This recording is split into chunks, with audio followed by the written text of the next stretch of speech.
Welcome to another episode of ABETTA Conversation. My name is Tommy Israel. My mother did not give me that name. I gave myself that name with the hope that I can live by it, stand by it. And when it's all said and done, I lived up to it. Did I live up to it? That has yet to be decided. That has yet to be decided. But what has been decided is that I bring two close friends of mine.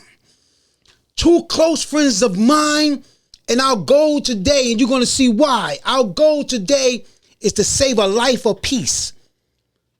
Our goal might not be today, it might not be next week, it might not be next year, but with this interview, this exchange between these friends, our goal is to save at least a life of peace. So with no further ado, I'm going to introduce the first guy. My man, what's your name? Where you from and how you got there? My name Ollie. I'm from the east side. Born and raised. Grew up in the Bronx. Family come from the south. Migrated to the city. Okay. Every day. Okay. Next up is my guy right here to my right. What's your name? Where you from and how you got there? My name's Ted. I'm from Harlem. Harlem's finest, of course. Okay. I'm sitting with Harlem royalty. That's how I feel about it. You know what I mean? East Harlem till I die. My family came from, a Hispanic background and a black background. Okay. So we came up, our peoples, we came from the South, as most people did, migrated. Up to the north for a better way. Okay. And they landed right here in Harlem. Okay. And my grandfather had a little store growing up, and then he just set up shop here. Okay. And, raised his 5 daughters and his son. And we've been calling Harlem home ever since. Okay. Any siblings, Ted? Any siblings? Yeah, I got 5 sisters. Wow. Big fan. No, I I got an older brother. Okay. 4 biological sisters and one other older sister. She's still our sister. Though, Okay. You know what I mean? Okay. I got you. And my older brother and one son. Beautiful. Odie, let me ask you this, Odie. Growing up, I watched you. I'm like an era right over you. I watched you since a young boy. You was nice and bald. You was nice, and that's the first thing to stand. You and your brother, y'all had the eyes, and y'all was nice and bald. Like, where that came from, that style? Because I remember, I'm like, damn, I wish I was that nice, but I didn't have it. Where did you get that from? Where did that come from? I would say my dad. My dad grew up in Washington, right, playing ball, right. Earl Duncan and all them, Tree Earl, Child, Right.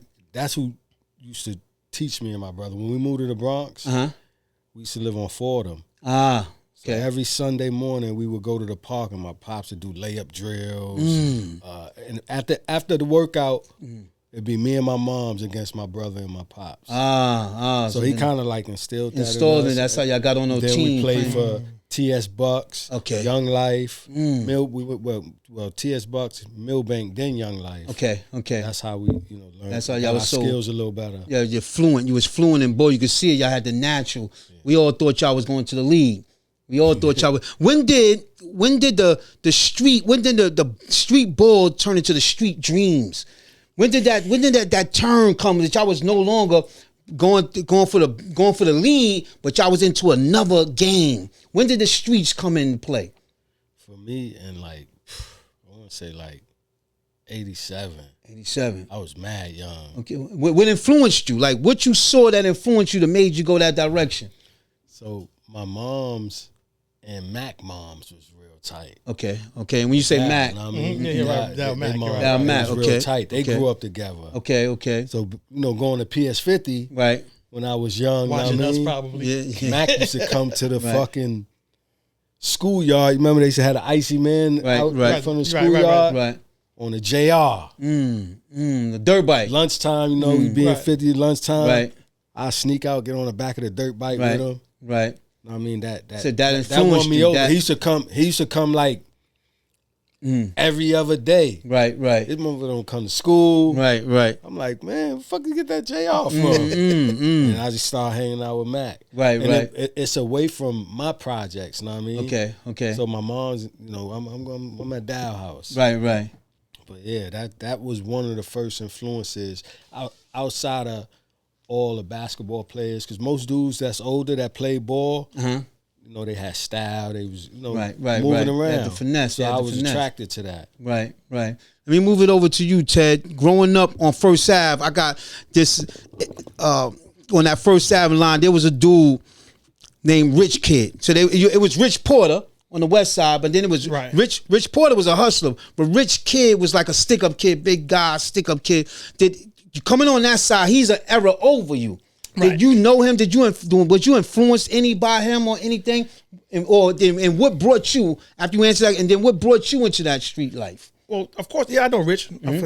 For sure, I know Rich Kid. Growing up, I used to watch them, and you know, yeah, they were stick-up kids. They was down the street doing their thing. That was their hustle, because when you look at it in the 70s, it was pretty much a stick. If you wasn't selling, you know, heroin back then, you was sticking up. That's what you know, those were the two options. Pretty much, if you was in the street life. If you was in the street, right. The street life. If you wasn't sticking up, you was selling heroin.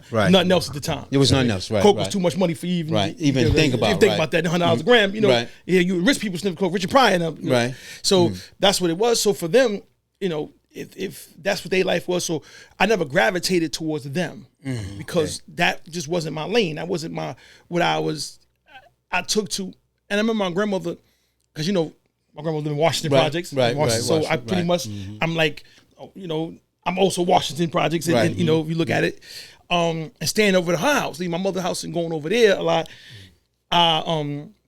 She used to always say, "Yo, I don't want you outside hanging out with the dirty boys." So let's be like, "Dirty boys." So I'm like, "Dirty boy," you know, I'm looking at them like grandma, you know, these dudes is fly, like, right. But these was the dudes that was hustling.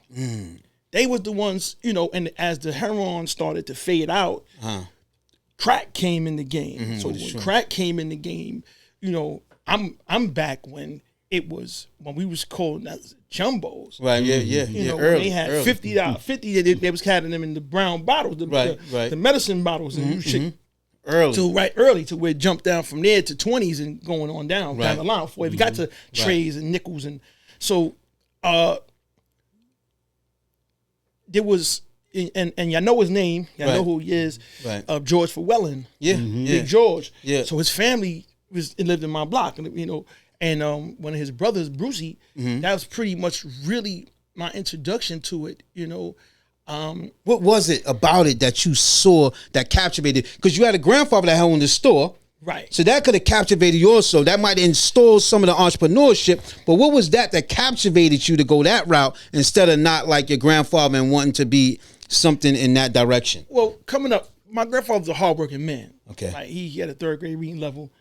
But the man was hardworking, you know, took care of his family, his daughters. And I saw that, and you're right. And my grandmother, she was heavy in church, influence, you know, as probably most of our mothers, you know, praise the Lord. Right. And so I had that side.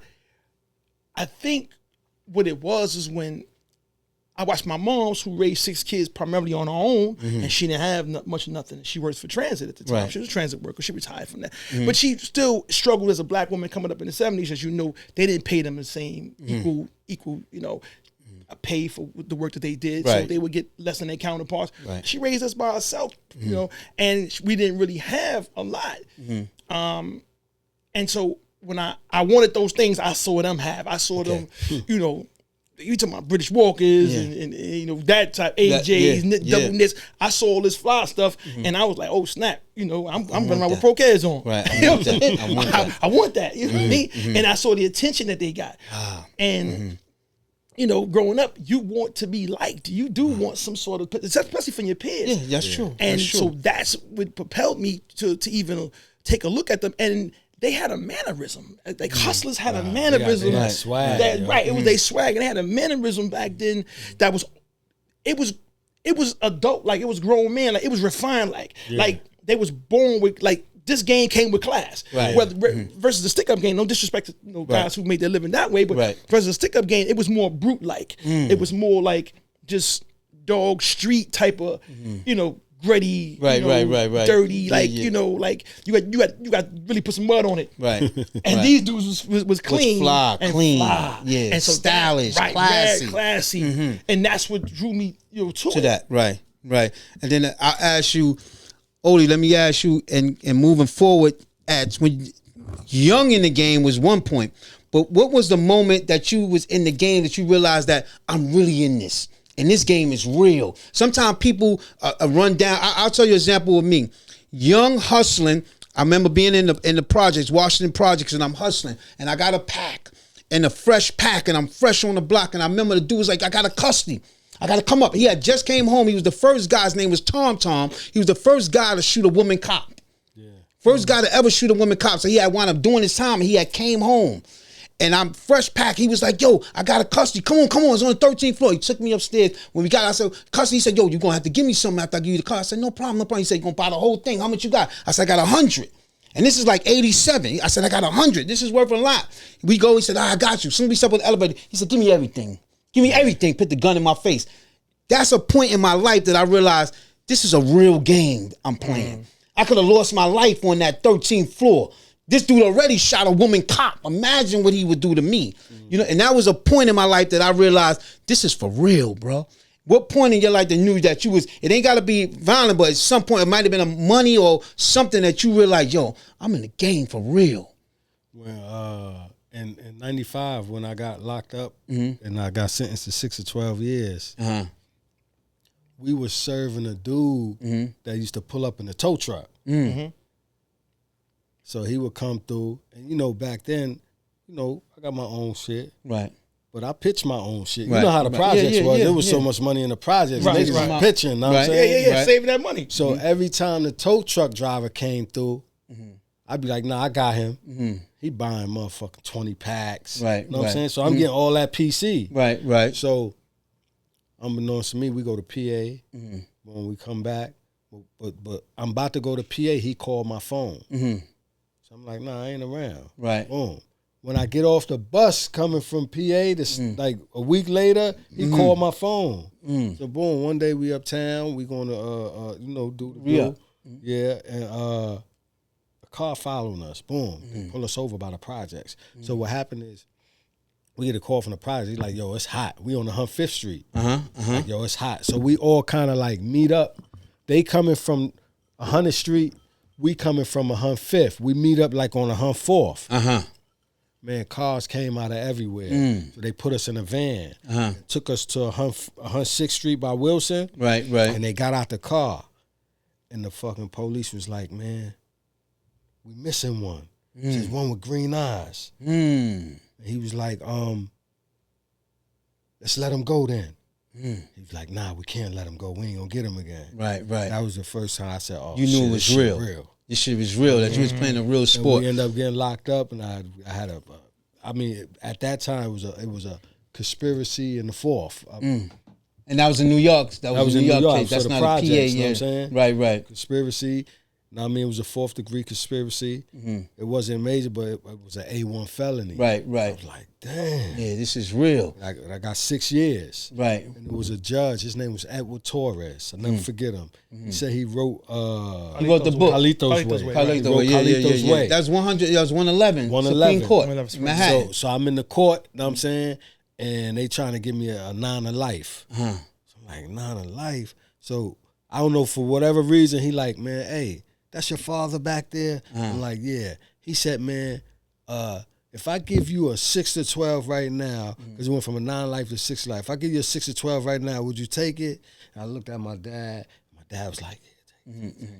And I took that joint. Right. Know what I mean? Right. And then he started explaining who he was and Right. stuff like that. Right. I'm like, damn, this dude's mad. Right. You know what I mean? Right. He like, yo, I'm from where you from. I Right. want to say he said he's from Spanish Harlem. Yeah, I think he You know is. what I I'm think saying? I want to say he said he's from Spanish he's Harlem. from Spanish. So he might have felt that. He might have Yeah, felt yo, you and and kind of seeing himself as a young man in your eyes and say, yo, maybe if I give this guy a shot, maybe he can reform and do something special. That shit made me worse though. Oh, Yeah, that that's made just you. 12 That's to how. help. Going up that's even- north, you know what I'm saying? Niggas getting money up north. Yeah. You know what I mean? You know, politics. Right.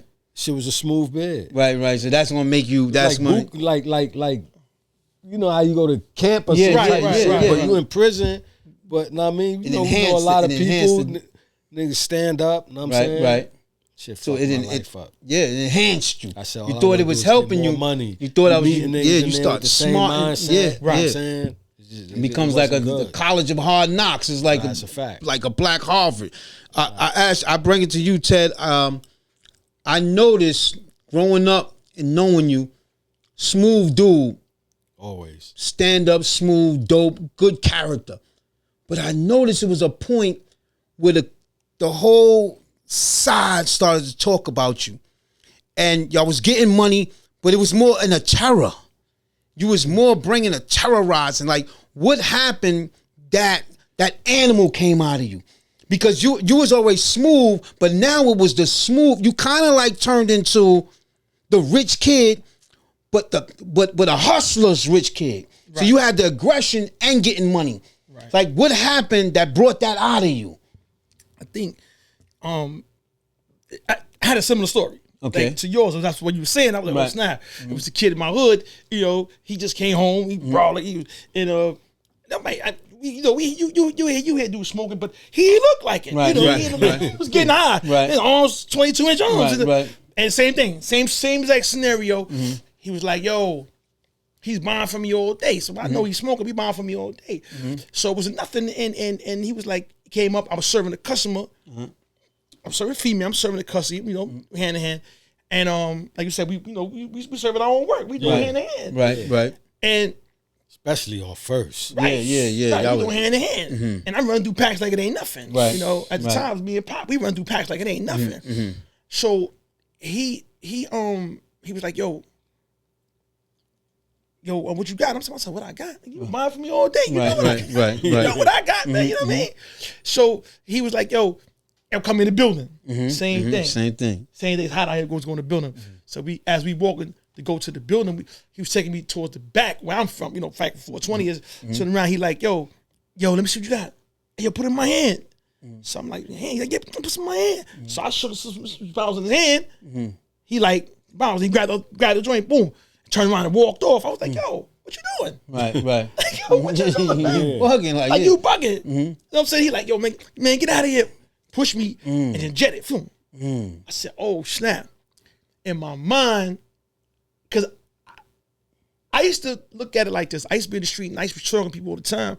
I used to be like, yo, we all out here getting money on some brotherhood. Like, yo, you get money, I'm happy you getting money, I'm happy you getting money. I'm not hating on it, you know, because for us in Harlem, it's like competition. Right. You know, a friendly, good sport kind of competition. You get fly, I'm like, ooh, Odie bust out. You know what? I'm going to get some. I'm going out. Yo, black and them bust out with the dab and dead Gucci jackets. Right. You know what? I'm going, they got the red, I'm going to get the blue. Right. Oh, they busting, I'm doing my thing. Yeah. And so it was like that. So when that happened, I remember that my cuz had a 38 revolver up in the crib in the dollhouse.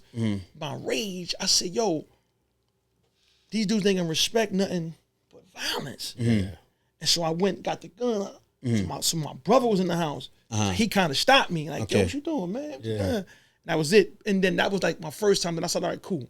I ain't shoot the dude or whatever. Right. And then he was like kind of evading us at the time. So I really wouldn't see him. Right.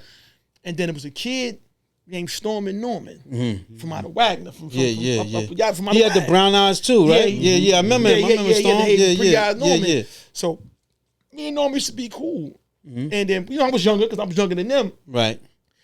Norm had the thing with Carlton and and then he had took Carlton chain from him and all that. Right. That was a Carlton. He was from Lakeview. No, from Metro Lakeview. North. From Carlton. Carlton, you know, Henry. I thought I thought he from Lakeview. Nah, he from Metro North. Fly dude. Right. Carlton, Henry.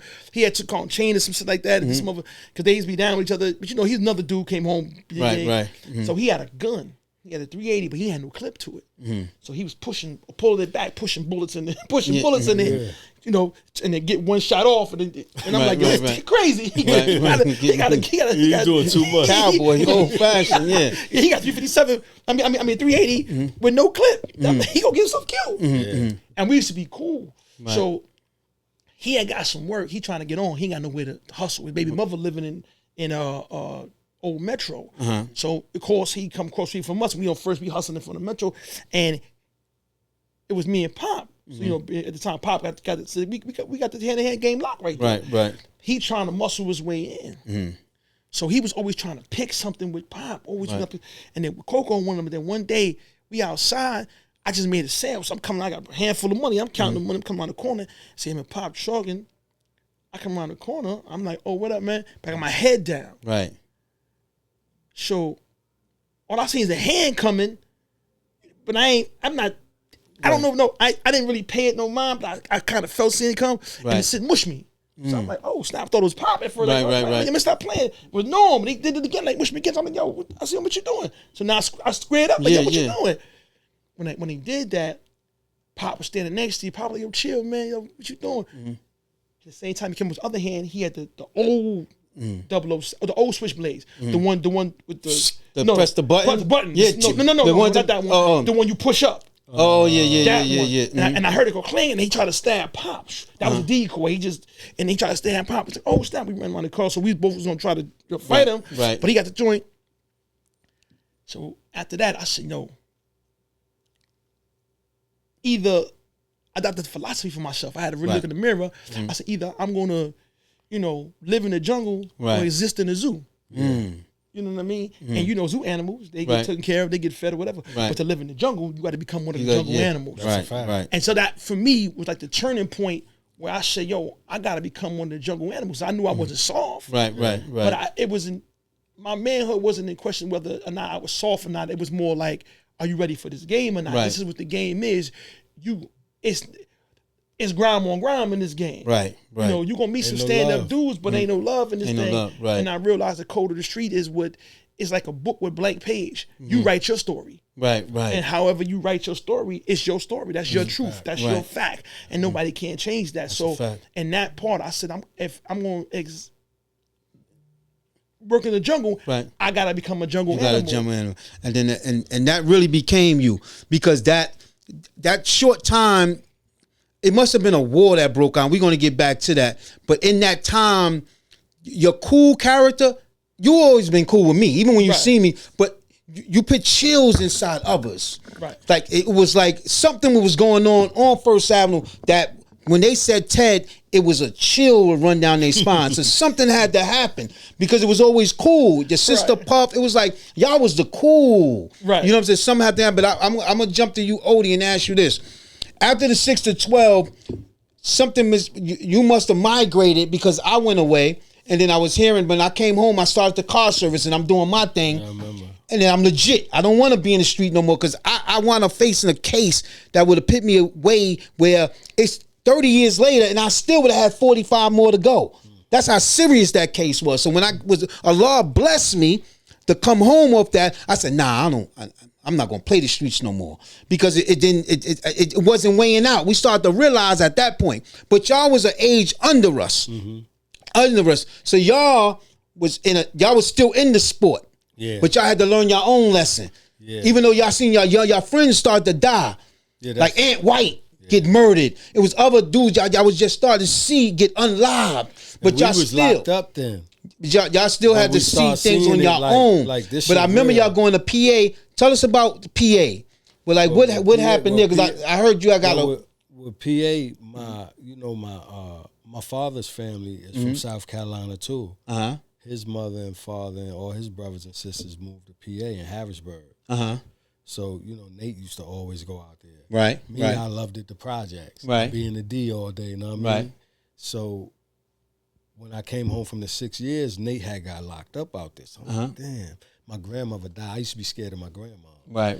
I mean, I used to always get in trouble and shit. My pops and them be like, yo, you get in trouble up here, we send you to Harrisburg. Right. Down there back then, it's not like the city. You know what I'm saying? In the projects all day. We come to Metro, come to East River, go to the West Side. Right. So I said, damn, this nigga Nate always going down there. But when we was younger, Nate used to take the bus out there. Right. And bring the nickel bags from up here and shit like that. So then I'm like, you know what? My little cousin called me. Like, yo, man, I need something.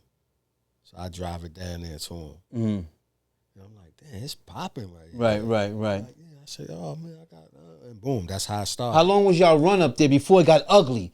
Because you wound up getting in hot water up there, right? Yeah, from 03 to like 07. It wasn't long. 03 to 07. 4 years. 4 years is long in the game. 4 years eternity in the game. Yeah, in the game. That's a long, y'all had a long run. It was a good run. So what happened? What day? Describe that day when they came and got you, and then describe the day you got the sentence. Well, they didn't come and get me. So what happened was, Papa Guy. He was a legend. He was a legend on the East Side Legend when I was growing up. It was like Papa Guy was the guy. Papa Guy was you know what I'm saying? Was the guy. But you know, in the game, and I'll be honest, the game snatches your soul. And I think Papa Guy was the first person I saw that the game snatched his soul. I loved it, Papa Guy, when I was young. I think we all did. We all did. Guy was like family, he was the you know what I'm guy. saying? Yeah. He was the guy. Stand up, very respectful. Very respectful. Stand up, you know. But at this time right here, right. Yeah. I mean, the game has snatched his soul. Snatched his soul, you know what I mean? But he tried to help me, you know what I'm saying, at my trial. So I ended up going to trial, losing trial, and getting a life sentence. How did they? I want to know that day they came and got you. They didn't come in. So what happened was when two people got booked on half a joint sale, I had got caught on the highway with Zai. Zai from Wagner. Right. He had a great run too. Zai, God bless the dead. He had a great run too. We got caught on the highway, so I end up bailing out. We both bailed out. I took the weight. You know what I mean? So we both bailed out. Boom. So when I bailed out, I had to go do time because we was dead in the wrong with coke on us. Right. So boom, I went and did the time.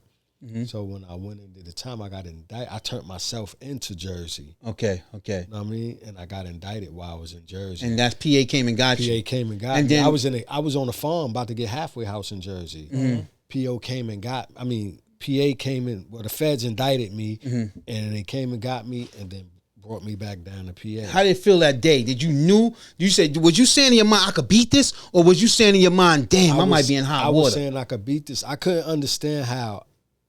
Now, it was another person from the projects that was out there. He got caught on a joint sale. Right. Basically saying that I left him with the joint. A whole brick. Yeah. Right.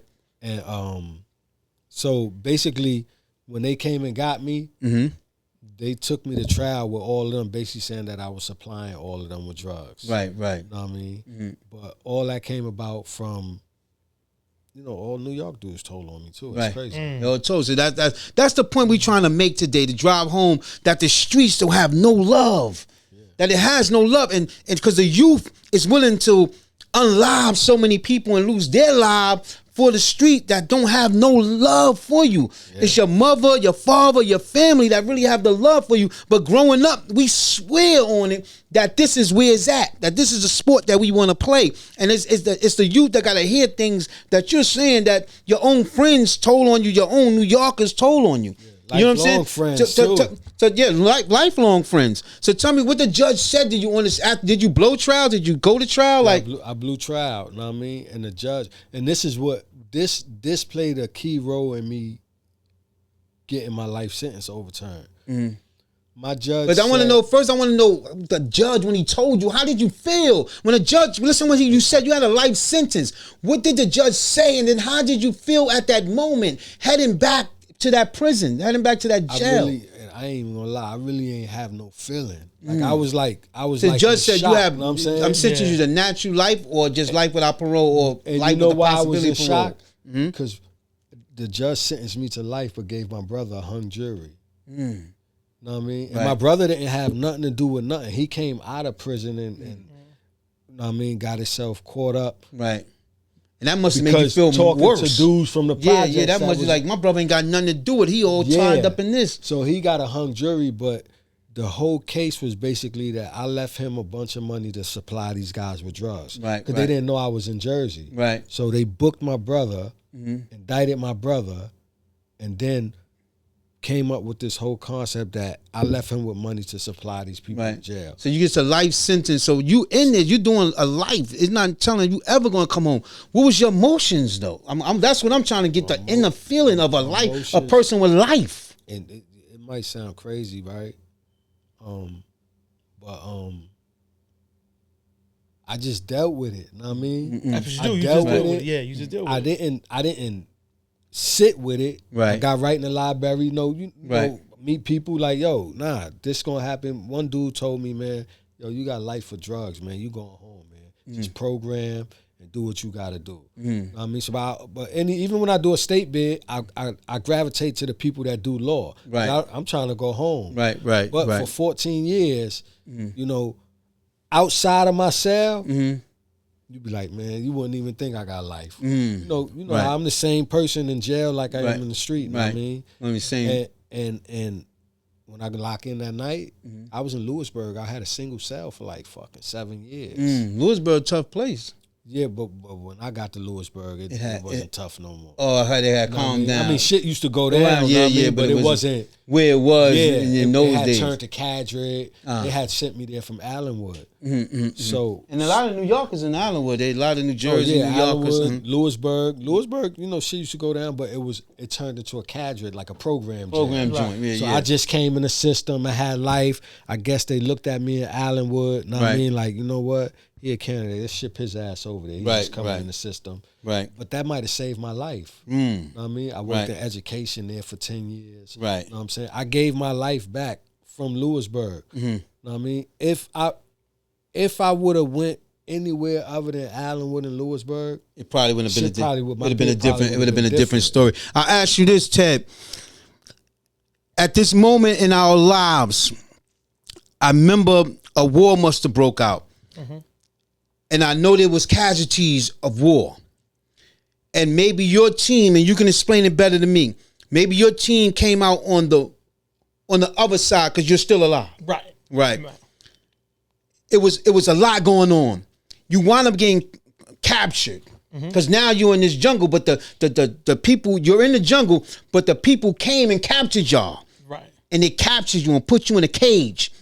Explain that to me, man. What happened amongst your own community that you're warring in your community and it got ugly?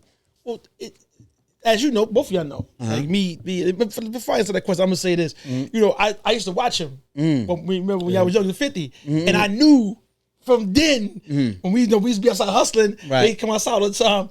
He's always messing with us, speaking those. We was like, "Oh, what's up, little man?" And him and his brother, I knew from that moment. I said, "Yo, he got a hustler's swag. He got a hustler's mentality." So I knew it was eventually he's gonna get to the game. Right. You know what I mean? I knew it. I said, "Yo, he gonna get to the game." And I always said, there's two types of people in the streets.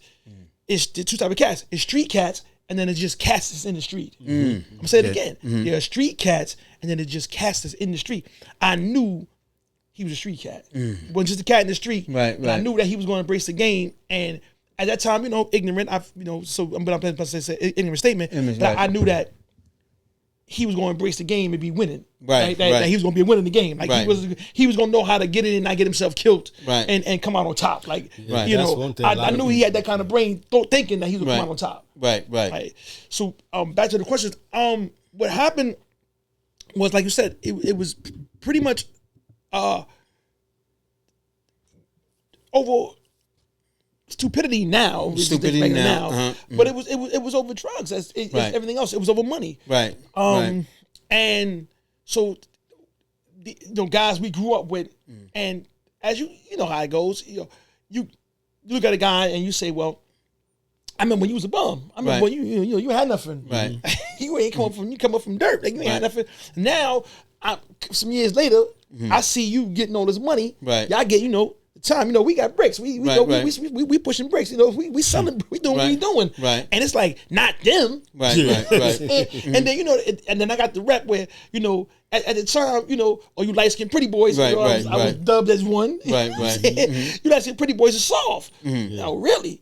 Okay, I'm gonna show you. But I can tell you. And so it started pretty much with one of my partners at the time. They were jealous of him because he had like one of the baddest girls on the Ave at the time. I'll leave the innocent. I'll leave the guilty name. Nameless. But he had one of the baddest girls at the time. But her man, prior to my man getting with her, was a dude that he was a stick up kid. He was running with pole windows. He was doing. Then they were doing their little stick ups before they started hustling.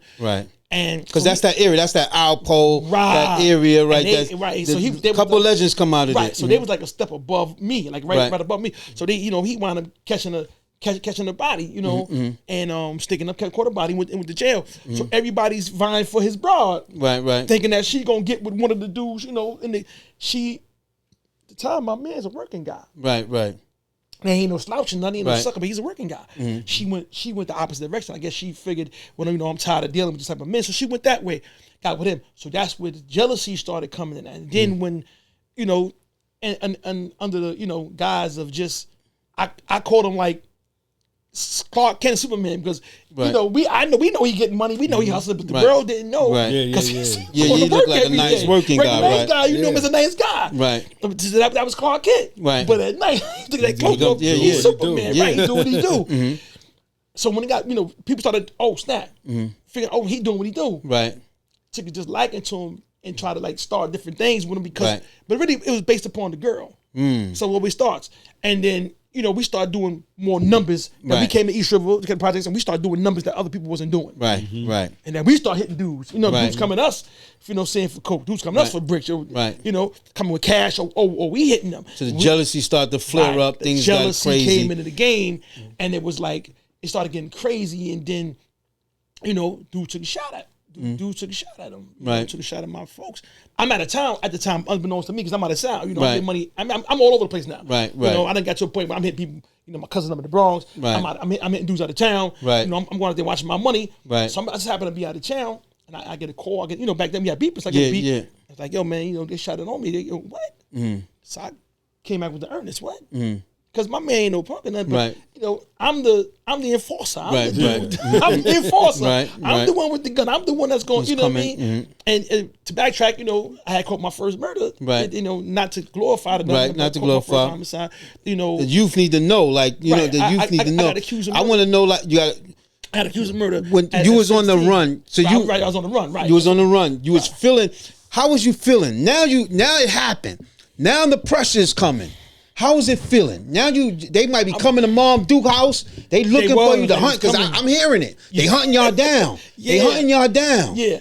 And so I'm on the run, and I'm like, I guess the ignorance of youth. I think at the time you think you invincible, and you and you see it sort of like almost play out like a movie in a game, and you thinking I'm gonna win. Right. Now understand you going in the circle that's leading you nowhere. Right.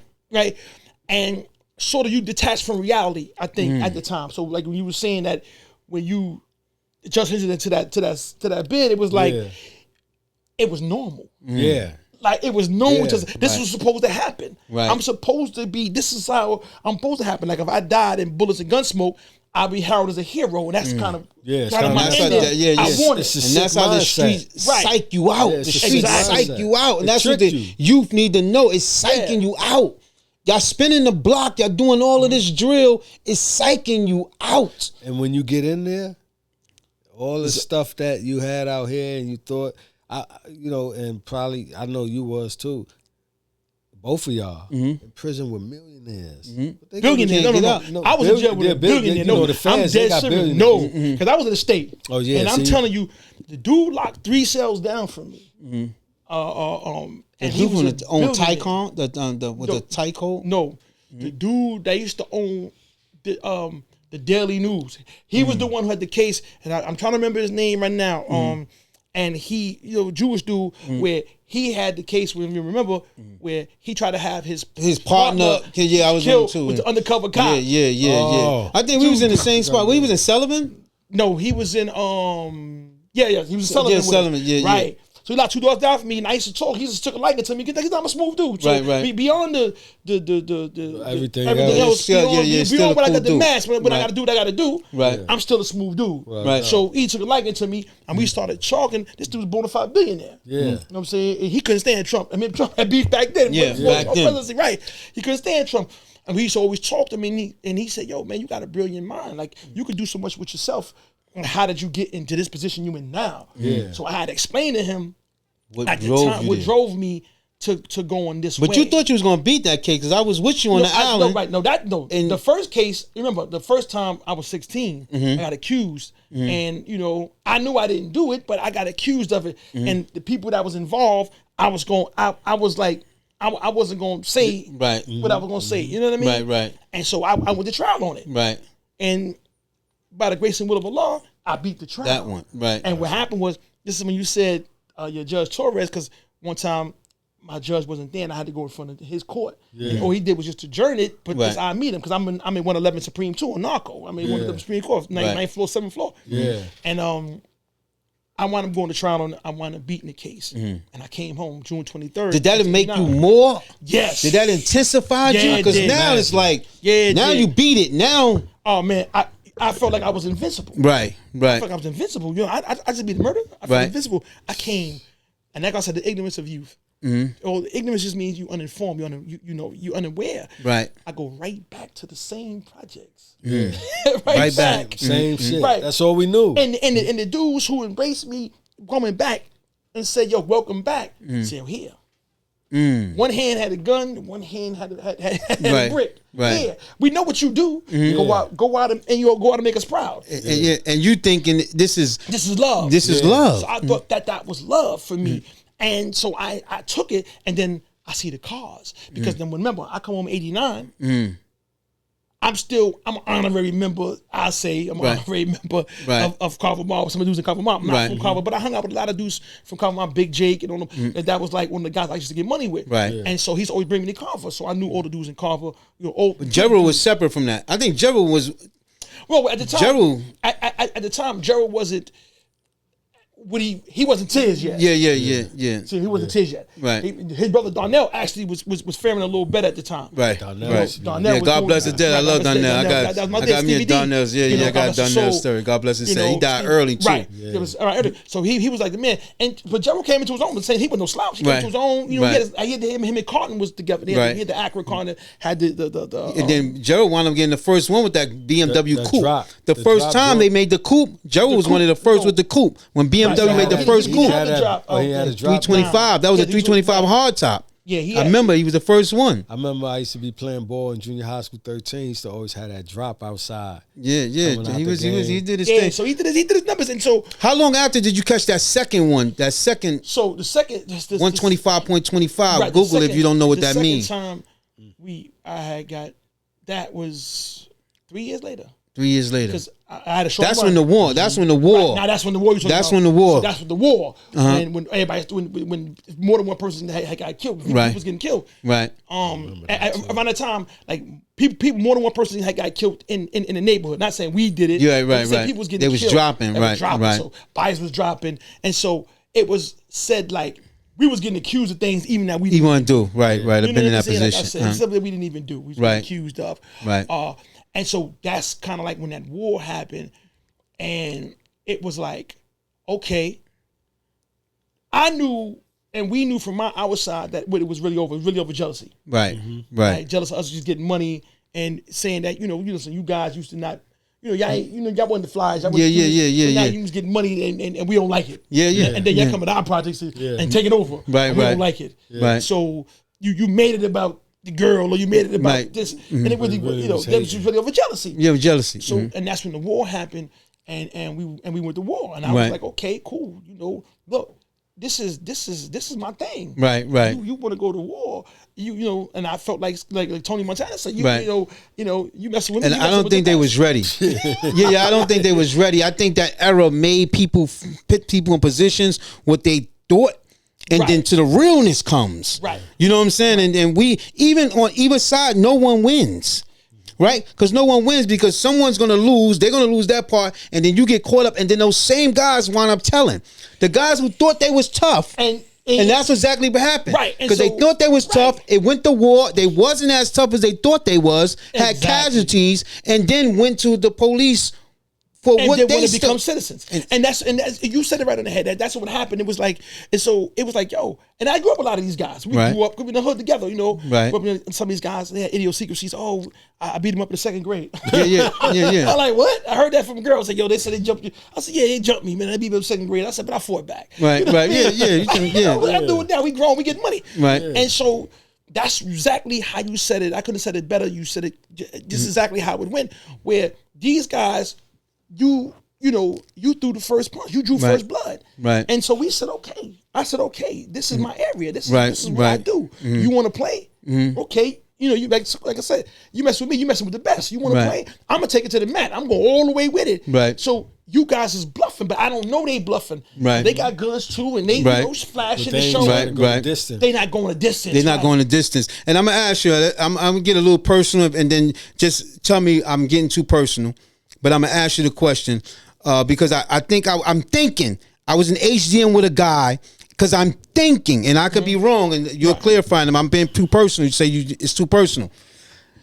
one of the guys that I was told that was telling on you was with me, and his name was Dap. Now I don't know if he did or not, but his name was Dap, and I'm wondering because they was telling me he was telling, but he was with me, right? And I'm saying you're my guy. I didn't really know Dap till he got there to HGM with me, and they saying Dap is telling, and Little E, but I'm gonna all right. I may get too. All right, I'm going with Dap right now. He's with me.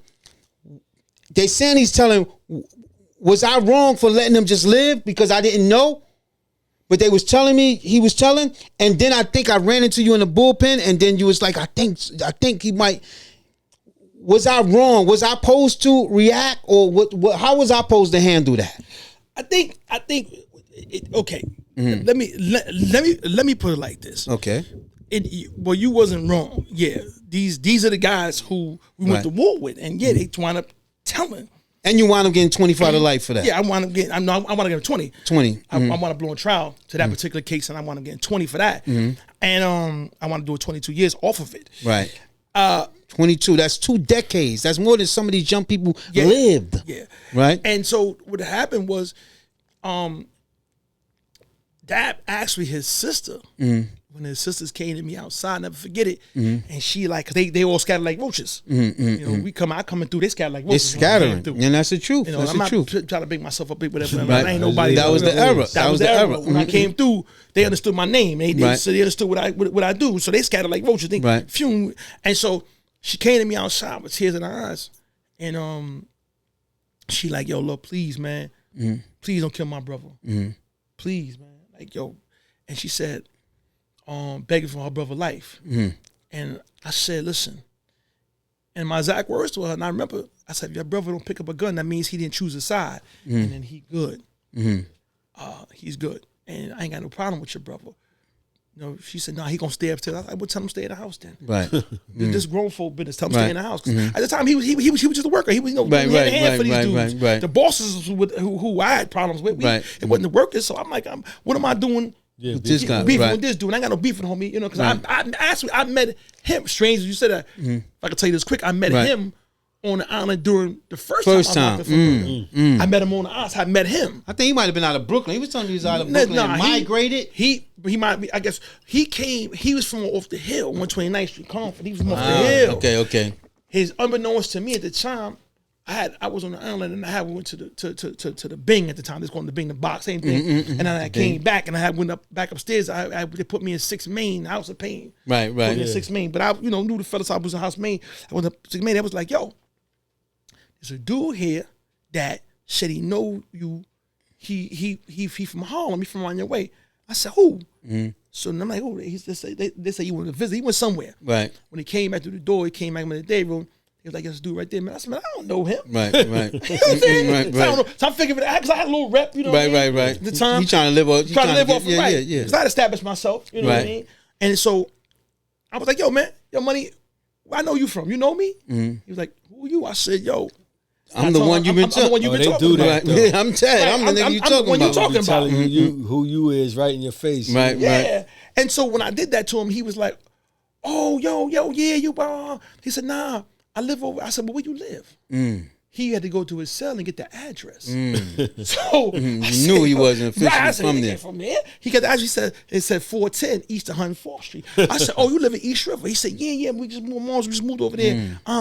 So because of that, you let him live. I said, yo, man, he cool. And he'll tell people if he's being truthful. Did he take the stand? Yes. If he's being truthful, he'll tell people all the time, yo, he looked out for me in jail. I give him snacks, make sure he got on the phone. Right. So how did that feel? Somebody that you looked out for at a time was pointing a finger at you, causing you maybe to miss all your youth. You know what? It's crazy because that morning I'm on trial. Right, I trial lasted about maybe 3 weeks. I was saying you're going to trial. I'm on trial. I was saying you're going to trial. I'm on every day, suited and booted, you know. And the day he was testifying against me, they had us on the same bus. They messed up. Transportation messed up. I remember that. Yeah. Dude, they had us on the same bus. We had them on the front of the bus. Some different cases. I'm looking at them. I said, yo, homie, I know you going to court to testify against me here in the bus like this. Eyes got big. I said, homie, you ain't got to do that, man. I said, listen, if whatever y'all want to do, I'm still gangster, so I'm talking gangster. I'm talking real heavy. I said, whatever y'all want to do, y'all saying y'all want to kill me, y'all want to kill my people, then let's handle it in the street. This ain't what you do. Right. This is our code. We hold court in the streets. Right. You know what I'm saying? We don't get judged by 12. We get carried by 6. This is what we do. I said, let the streets decide. He like, nah, man, I don't know what you're talking about, man. I don't know. I said, why you going to court? He said, I don't know. They told me to go to court. I don't know if I got caught at this. I said, come on, man, you know what it is. Right, you know what it is. How did you feel at that time? Because you know if somebody taking a stand against you and they're a witness, they're very detrimental to you.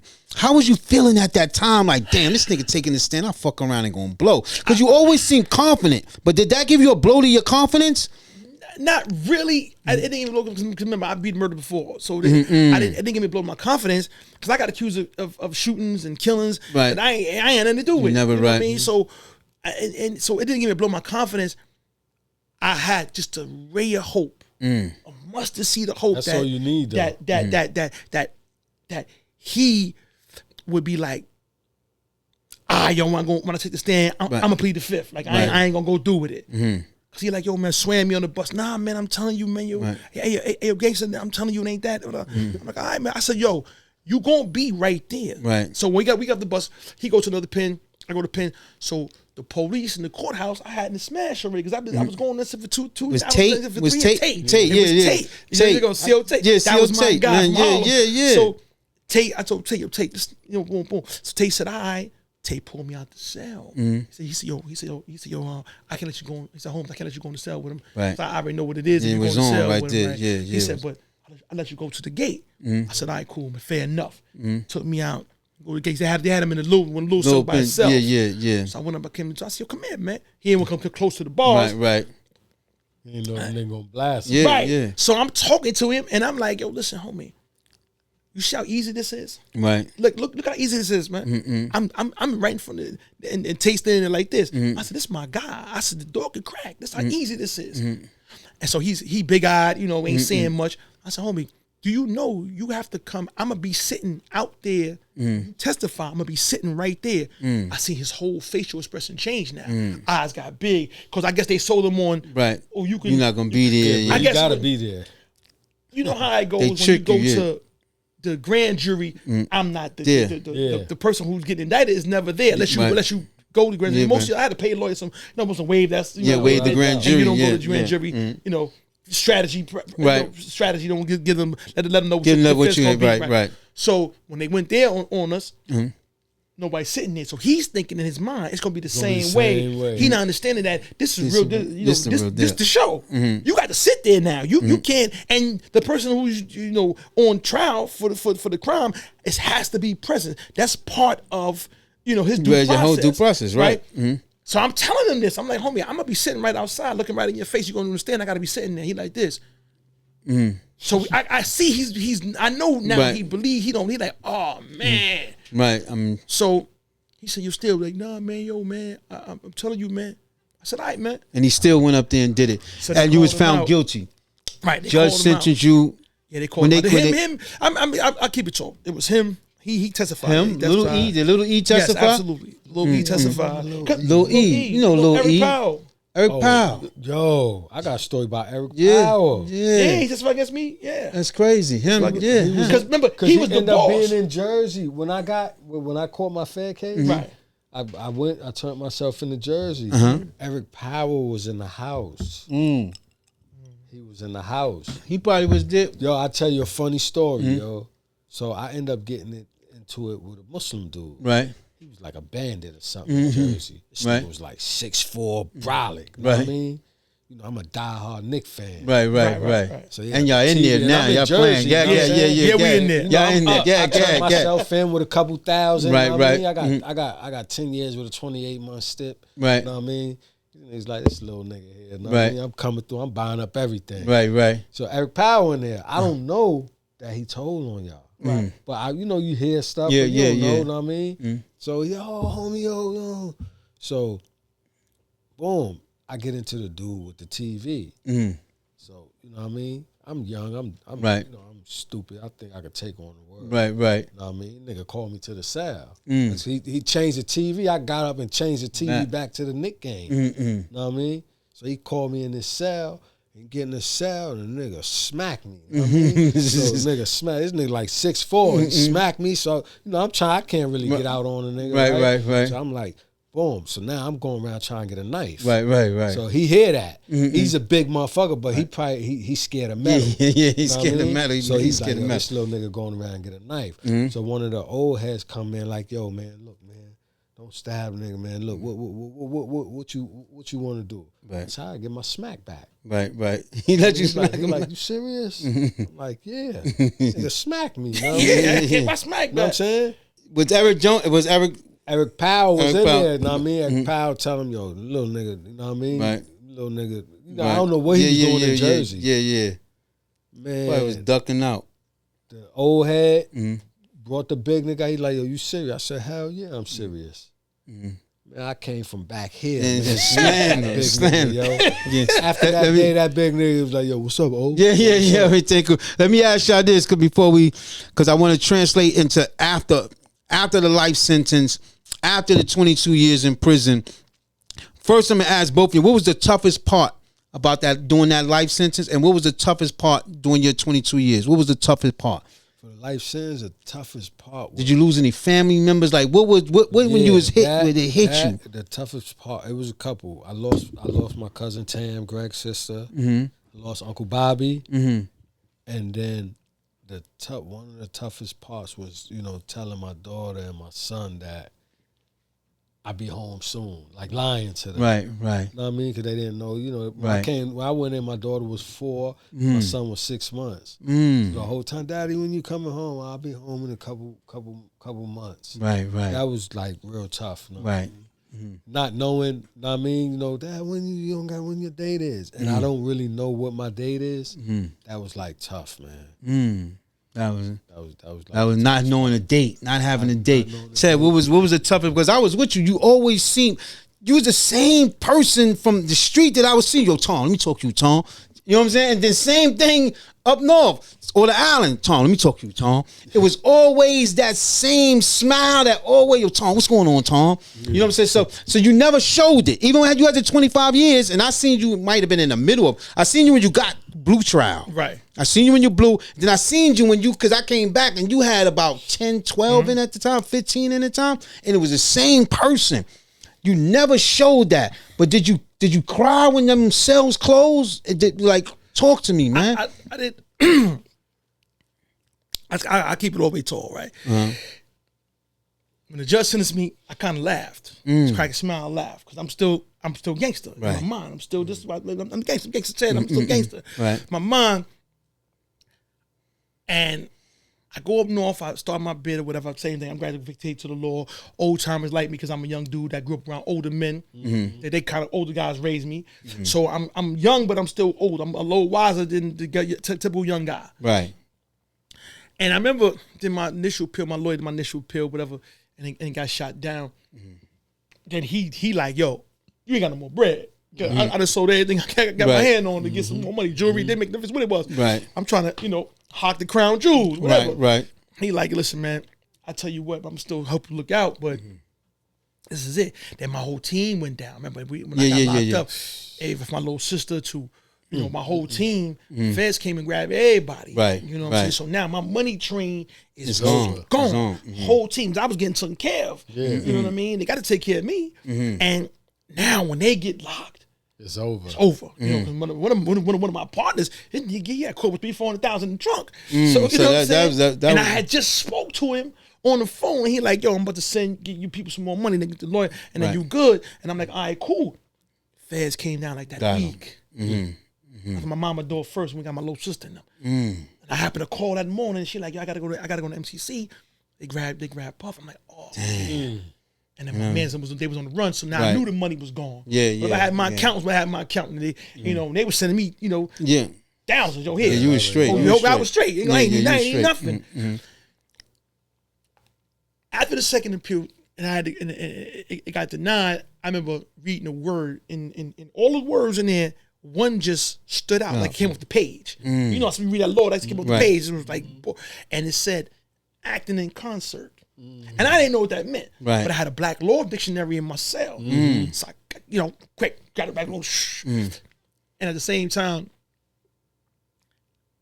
I had called myself, stop praying to God. And I said to God one day on some, if you don't help me win this right here, then to hell with you. I don't need you. I said that out to God in the prayer, and I said, I ain't praying to you as though, like I thought he needed my prayers, like I thought he needed me. This is how arrogant I was, like it's just arrogance. And I ain't praying for about maybe 8 months. Felt guilty about it, but I just didn't do it. Right. I've looked the word up, the word come up, and then when I started reading what the word said, I said, I just dropped the book on the bed. It just fell on my hands. Tears started coming out my eyes. Now, this is the first time I cried. I've been up north maybe 5, 6 years. Started coming out of my eyes. Like, I wasn't boo-hooing, but tears coming down. And I'm standing in the middle of my cell all alone without my own sound. I'm looking at it. And I said... Where was you at? What joint was you at when this happened? I was in Shawanga. Okay. So I left Auburn. I was in Auburn. I left Auburn and I went down to Shawanga. They brought me down to Shawanga. And I was in Shawanga Correctional Facility. And the tears started. Tears come to my eyes. And for the first time, I said, yo, man, this is me. This is me. And if I'm not guilty of this crime, I'm guilty of others. If I'm not guilty of that, I lived this life. That's what I said to myself. They was talking about me, and that's it right there. Because everything my crew did, I was a part of it. Everything that happened, whether I instrumented it or didn't, or participated in it or didn't, I was in it. I was a lifelong member of this thing, of this street. So at some point, I said, you know, I'm guilty, man. I said, this is me. And I remember sitting there, staring off like at my mirror, and then I went to the sink, I washed my face, and I got on my knees, and I started praying at that moment, and I asked God for his forgiveness. And I said, I said to God, I said, please forgive me of my arrogance. So I told myself, please forgive me of my arrogance. I said, I was a fool. And that's when it really hit me. I said, I was a fool. You, and what's funny, not funny, but I'll tell you this. Then we can move on. You have questions. The night in question, all some of this stuff happened. We remember one night we going to the project to shoot. We going to get busy. We walked by a church. We walked by, matter of fact, we walked by St. Lucy's. Yeah. Loading up guns. What's St. Lucy? What street is that? St. Lucy was on 104th. Right there on the corner of First? Kind of like into the block, but really on the corner of First. Right, yeah, where that yeah. charter school was at. Yeah, where I just did how crazy. We just did the event there. We just did the fundraiser there. Right there. Next to St. Where Lucy's Hakeem and everybody came out. Big T, my son, everybody, we just did it. The church is right there. That was a big church. Across street from East River. Right, because remember, the Catholic school was attached to St. Lucy's Catholic. Oh, that's in between the block. In between, not the main one on First Avenue. No. St. Lucy's in between the block. It's more off the corner. Oh, yeah, I know that. So y'all walking past there, go ahead. Past there, and I had a habit of, in my mind, that's how respectful I was, you know, and how, because my grandmother was so religious, when I walked by churches, I would clear my mind. I wouldn't curse in my mind or nothing. Right. And I would have to walk by fast, so I wouldn't think of a curse or nothing out of respect for God. Right. So we walking by, we talking about, what we gonna do, we see people in the project, whatever. Now we going there with guns, going to shoot and kill whoever we can find. Yeah.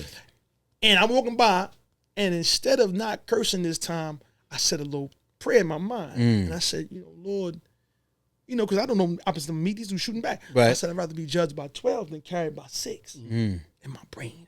And so we had a nice shootout that day. You know what I mean? And bullets whizzing by me.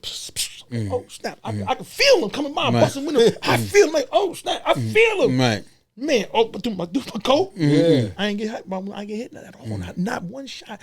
And so I thought about those things that day in my cell, about my life and how I asked so many times for a way out this game. The way out the game wasn't going to look the way that I thought it was going to, how I drew it up in my mind.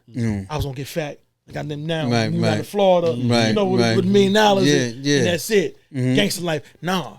So God said, okay, you want to get out this life? You want this out this place? It's going to be my way. I'm going to get you out, but I'm going to see what you're going to do. His way out was going to trial on a case that I thought I was going to beat.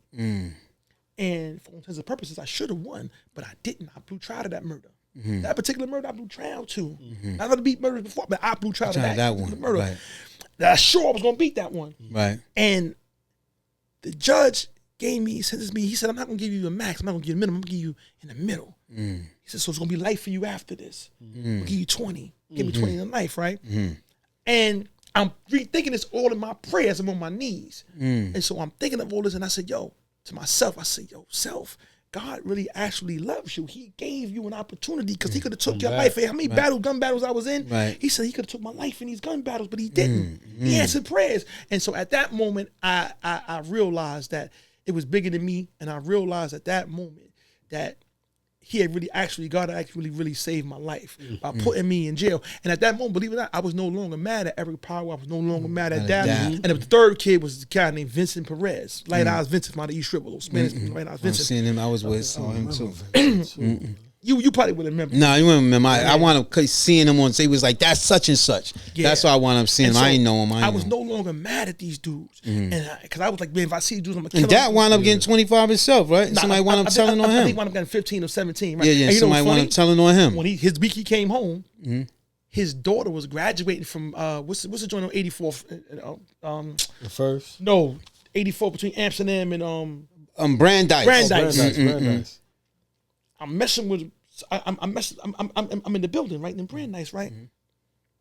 I got my car, so at my fact, I had the Honda Accord, and I got my. You know how you get the back. I got my cleaners hung up in the back, right? And I go to the back seat, get myself, and I go to the trunk. See people walking by, but I see a tall girl, tall. Oh snap, that's Karima, right. And I said, do the kufi. I look. It's him. He just came home that week. And he looked, and we locked eyes. He like, oh. I said, nah, man, nah.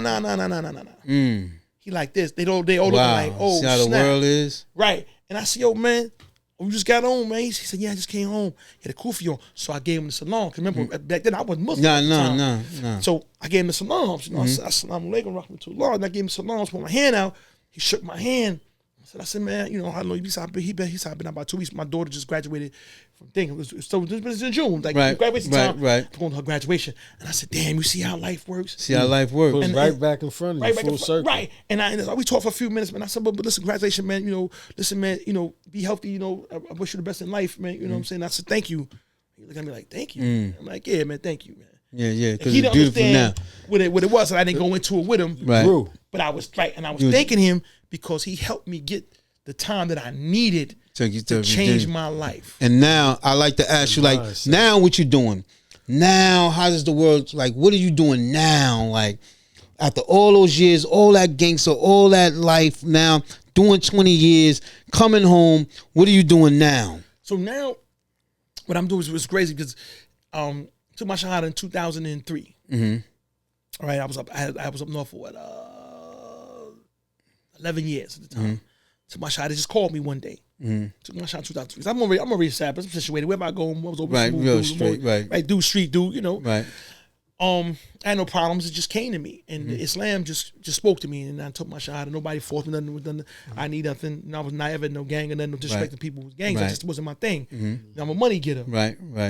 And so I took my shot in 2003, and I said to Allah in my prayers, I said, listen, help me, because I seen guys dying around me in prison. Right. That's the thing I'm telling you about in prison. People dying. No, that's a fact. And I ain't talking about just the knife fights. Right. Stab. I'm talking about cancer, police beating them to death. Heart attacks. Right. And dude diet bad. Dudes dying of cancer. A lot of cancer going on in prisons. And they ain't telling you because them deaths come out in the newspapers in them little towns they be in. They don't come down to the major cities because it didn't happen in their town. Right. So when I seen this, I said, man, listen, man. I said to Allah, I said, if you give me an opportunity to change my life, right, to make it out of here, if you help me get out of here, I promise you that when I go home, I'm gonna work with the youth. I'm gonna work with all the youth that like me, who came up just like me, came up just like you, came up like you, hard times in hard time Harlem in the streets, and I'm gonna work with the youth. Hopefully, I can deter them from leading a life that I once led. Right. And so he gave me an opportunity when I came home. One of my first jobs was working for a nonprofit called Access Transitional Communities, which is a very well-respected nonprofit. They gave me my first job. I interned for free. So I interned for free. While I was up north, I went to 2 different colleges. I graduated my degree and everything. When I was up north, I didn't waste my time. Right. Because I knew that I had to have something to speak for me because I was a felon. Right. And I had the worst crime. I got murder on my jacket, you know what I mean? And I got drugs on top of it. And I knew people still remembered who I used to be, not who I am today, because they didn't have that guy, because the guy was gone for 22 years, and they was going to remember the gangster part of it. This just, this dude that's going to kill and do this in the third. And I went to Exodus. They embraced me. I interned for them. And there was one slot open for a job. 3 people vying for the job. I won out because I got there early, the other 2, and I left later than the other 2. I wanted it more than them. I wanted it more than them. Right. And I was interning for nothing. And like a month into it, they started giving us a stipend for $75 every other week. Right, $75 every other week. And this a man that's been getting thousands and thousands. Hundreds of thousands of dollars. Yeah, hundreds of thousands. Yeah, so that tells you how much you want it. So, and I was so humble because I'm up north working for 20, 30 cents. And that's how you got to think it. That's how you... And then at the time, I was married, so my wife, she was like, "Yo, baby, don't worry about it. I got, I got us. You good? I still had a couple dollars left somewhere, so I was okay. Right. I was okay a little bit. And I started. And then they hired me, and they gave me as a job developer, and then as what you call a case manager. Then they seen, my progression fast. They had wound up getting a grant for the youth, and called Next Steps, and then. And Archer. So then they said, "Man, you would be the the one guy was on it, but then they wound up having to fire him that week for something he did. I don't got what it was, and they just thrusted me in the position. Made me the coordinator and said, "Yo, now go out to the projects and get us people." And who better than me? Talk to people. It's so beautiful how your history translated so beautiful, so I went beautiful. To the projects, like all these people, all these kids that come, talk to their mother, sign them up. And I'm mentoring them, and I'm saying, look how full circle God answered prayers. Allah answered prayers. Man. And I asked him to save my life, and if I did, then this is what I would do. And he did exactly what I asked him for. Because I was loyal. Because I came home. That's what we talking about. I wasn't selling no more drugs. I didn't get into nothing. Right. I wasn't doing nothing. I didn't drink or smoke ever in my life. That wasn't my thing. Right. And I stood away from any street activities. I was a man now. See, I was a boy. Once I was in the street, and as a boy, I did childish things. But when I became a man, I put childish things aside. It's in the Bible, and I live my life now as a man. And so that's what happened for me. So now I work with youth. I work in the detention center. Right, blessing, man. For youth, and they could definitely have somebody they can relate to instead of listening to some lame. And I saw Ollie. I got to bring it to you. Like after that life sentence, you already winning. By not having to serve a life sentence. You already won, in a sense. What are you doing now after all those years of the street life and you changed your life? What are you doing now? Now I got a clothing line called Yuppie brand. Stands for Young Underestimated Productive Individuals. And then my cousin kind of got me in with this catering / lounge spot. Right. And we call Orion's in the Bronx, and we kind of like see it's building. Nice crowds be coming out. You just did the 50th for your birthday, Nate, fly guy. You know what I'm saying? Y'all just did the birthday party. Everybody showed up for that. That's a beautiful spot. Like, what's your goals on that spot? What you see in the next year? What you plan on doing with it? Try to do like comedy shows, a little bit of everything. Right. It's a couple of us, so just trying. You ain't bring me nothing through. You got the brand on. You wearing your brand. I brought you. Minding my business. Okay. Let me see what you brought the kid, man. Come on, man. No, you have to bring me something, Black, through, that man. 50 black. I'm at to resort back to my ways, man. Yeah, come on, man. Look at this, the red, man. I'm at to resort back to my ways, Black. I gotta throw this in, man. Come on, man. See, the guy brought me something through, man. Support the brand, man. Support the brand. I'll buy a set. Yeah. I'll buy a set. And tell you bake the cakes too. You ain't even mention your cake. He's a gangster, but he could throw on an apron and bake a beautiful cake. See how the streets is? This man could have owned massive bakeries. Yet the streets, this man. I bought his cakes. The man cakes is delicious. He baked beautiful wedding cakes and all that, man. I was a partner in the restaurant too. Just Harlem House. Seafood right there on 11th. well, actually, we currently closed. Second, right next to Ricardo's. Right next to Ricardo's. Yeah. I was involved with co-partnering with that, and so we couldn't secure a liquor license and some other stuff, but so we just decided to close it down. So I bake. That was my You know what's funny is that was like my therapy. Like I bake. Yeah, he bakes. The guy bakes. I make cookies, cakes. Get busy and bake. And it was like some people got to sit on the couch. Yeah. And no disrespect to therapy, because I think, and I put it like this: we go to the gym, we work out our muscles. Yeah. Our brain is a muscle, so you have to get therapy for your brain. You have to work out your brain. So your brain need to get worked out. Right. But it's too. In our community, when we hear the word therapy, we start first. We it's taboo. We get scared. First thing we think is, "Oh, we crazy. Oh, he's a bug out." Nah, man, you working out your mind. You going to talk to somebody who's neutral. Yeah. And I want to talk to somebody, one of the strongest minds in the world. Shout out to Uncle Cal, man. Big Cal. Shout out to Uncle Cal, man. You know, Cal. Love you, Cal. You gotta forgive me too, man. Listen. See, I brought them dudes here today, man. Cal gotta forgive me. Cal mad at me. Cal mad at me. He told me to call him. When I got here. Oh, yeah, call him now. Call him now. See, you should call him. Call him. Cal know I got love for him. Yeah, you know that. That's a fact. It's no nothing. I got love for Cal. Always respected him. Yeah, always. So I look at him great as, mind, Uncle. Yeah. Cal. Great mind, man. Saved me many a time, put me on the map. Made sure everything was good, man. Nah, I already appreciate Uncle Cal, man. I hope he answer. He gonna answer. I'm gonna get one of these soups with, but yeah, that was my therapy. Like I bake. What's up, man? And I do my thing. No, what you doing, man? You gotta put him on speaker then. Yeah. Tell him you don't put him on speaker. You know how Cal private. Hey, Cal, I'm gonna put you on speaker real fast. He said, yeah. You heard Cal? Yeah. Uncle Cal. Uncle Cal, hold on, Cole. Let me. Uncle Cal, I know you mad at me. We on the podcast live. I just want to know you. I love you, Cal. I know you mad at me, Uncle Cal, but you gotta forgive me at some point. We was talking about you on this podcast. I said that he said you gotta call you. You know, we all bigged you up. We appreciate you. We love you to death, Cal. Thank you. I love y'all too. Yo. Yes, that's Ted. What up, my guy? What's going on? Ain't nothing, man. Yo, you know I gotta see you, man. Yeah. I'll be getting around the next month or two.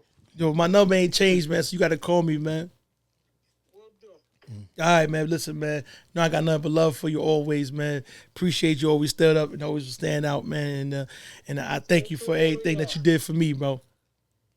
Okay. All right, man. Be easy. Take it easy. Don't cuss me out, Cal. Yeah, okay. Yeah, don't cuss him out, Cal. We love you, Uncle Cal. Okay. Yo, matter of fact, I'm gonna send you my number. I'm gonna give it to Ollie. I'm gonna send you my number. I should have my phone, but send it anywhere over. All right. All right, appreciate you, Cal. If we'll cut it out the YouTube channel if you want it, but we just want to keep you and let you know we love you. Right. Cut it out. Y'all know I don't go. Yeah, I know. All right, Uncle Cal. All right. Here you go. Later. Yeah. Yo, with that, man, we clear, man. A better conversation, man. The best in the world. We come and have a better conversation. We don't care about views. We don't care about none of that. It's the best thing to have a YouTube podcast channel where you could just bring your people. This is my Kanye's. This is my Jay-Z's. You don't need 1 million followers to come sit down with me. You just got to tell the truth and your truth and come from the heart and be vulnerable. That's what it's about. That's what a better conversation about. With that, we gone. Appreciate you.